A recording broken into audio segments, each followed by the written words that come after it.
গণ অভ্যুত্থানে নিহত আবু সাইদের মৃত্যু পুলিশের গুলিতে অতিরিক্ত রক্তক্ষরণের কারণে হয়েছে দাবি করেছেন রংপুর মেডিকেলের ময়না তদন্তকারী চিকিৎসক ডাক্তার রাজিবুল ইসলাম।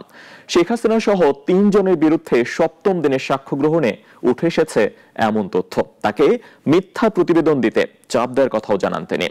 উলুল রানের রিপোর্ট।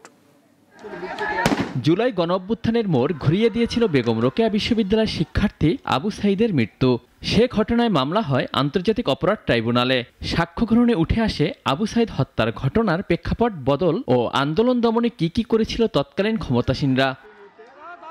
আবু সাইদের ময়না তদন্ত করা ফরেনসিক বিভাগের সহকারী অধ্যাপক ডাক্তার রাজিবুল জানান, নানামুখী চাপে বারবার পরিবর্তন করা হয়েছে ময়না তদন্ত রিপোর্ট।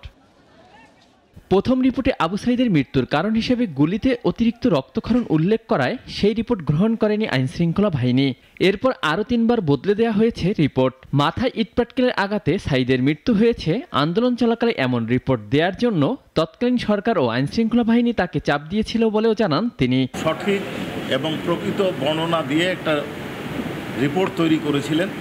সেই রিপোর্টটা পুলিশ কর্তৃপক্ষকে দেওয়ার পর পুলিশ কর্তৃপক্ষ এটা নেয় নাই, বারবার পরিবর্তন করতে বলেছে এবং কয়েকবার পরিবর্তন করার পরে তিনি কৌশলে একটা রিপোর্ট দাখিল করেছেন। এদিন মেহেরপুরের শিবির নেতাকে গুম করে হত্যার অভিযোগে সাবেক জনপ্রশাসন মন্ত্রী ফরহাদ হোসেনকে কারাগারে পাঠানোর নির্দেশ দিয়েছে আন্তর্জাতিক অপরাধ ট্রাইব্যুনাল।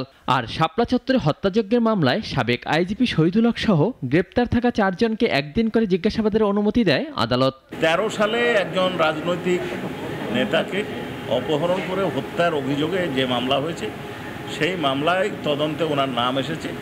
সেই মামলায় যেহেতু উনি একটা মামলায় আটক ছিলেন, এখান থেকে এখানে পিডব্লিউ যোগে আজকে হাজির করা হয়েছে এবং আজকে তাকে এই মামলায় সোন অ্যারেস্ট দেখে জেল কাস্টডিতে পাঠানো।